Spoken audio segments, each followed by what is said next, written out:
Kamusta kayong lahat mga taga-subaybay? O, kamusta na po kayo?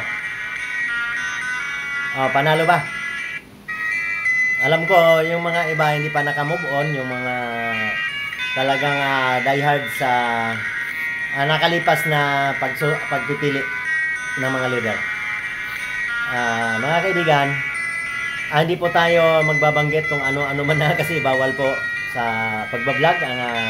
Pwede naman, magbatikos ka dyan sa pagbablog, lalo na batikosin mo yung mga opisyal. Bukas wala na yung channel. Pwede naman gusto mo mawala yung channel. Kaya ingatan po natin ang pagbablog.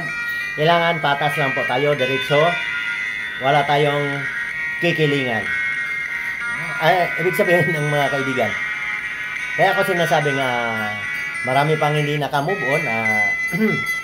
Kasi alam mo, marami talagang diehard sa mga ganyan. Ngayon lang sa mga balita kasi matalas ako sa mga balita 60% na botante millennial. Mga bata 18 years old patas.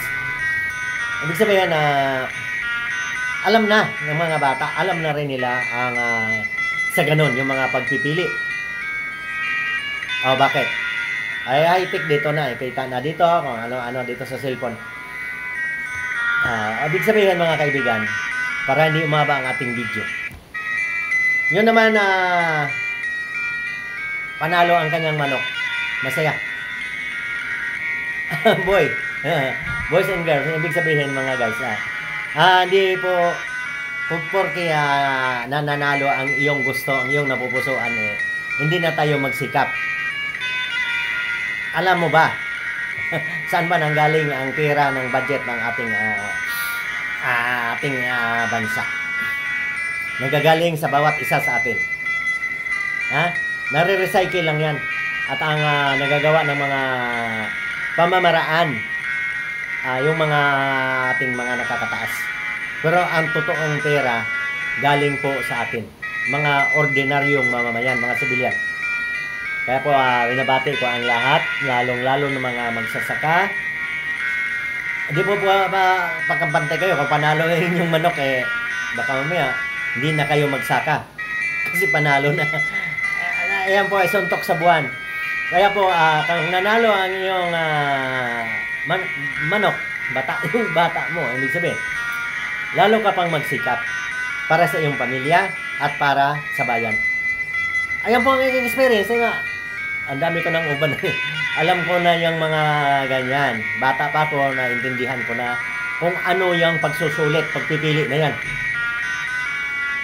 Lahat ng pera niyan, kukunin sa mga magsasaka, lahat mangingisda, magkatrabaho. Kaya marirecycle po yan noong panahon pala ni Jesucristo ganyan na rin ang kalakaran. May maniningil ng buwis, may manggagamot, may ganito para tumakbo ang ekonomiya.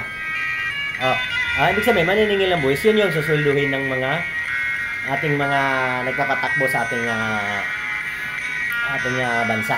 Yun pong ibig sabihin. Hindi naman po masamang banggitin yan Pwede po natin umano po tayo mag-vlog ng ganyan kasi karapatan po natin yan bilang mamamayan.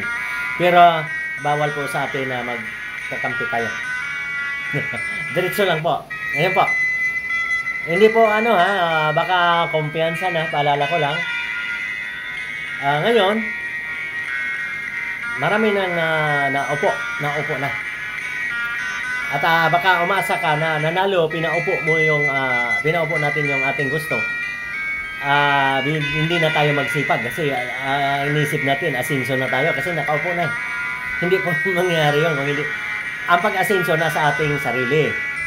Asenso ang pamilya, at asenso din ang bayan kasi makakakuha ng buwis. Yun po ang madalit sabi. Kaya po magdodoble sipag po lagi, lalo-lalo ng mga magsasaka, mag-aalaga ng mga isda, kasi yun po ang problema ng ating bansa.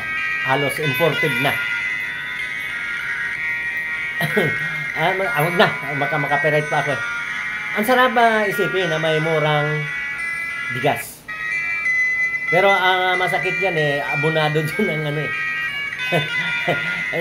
hindi naman po yan na magiging ganyan ang presyo kung hindi gagastusan nan pupunduhan yan. Kasi palugi, binta ng lugi yan, abunuhan yan.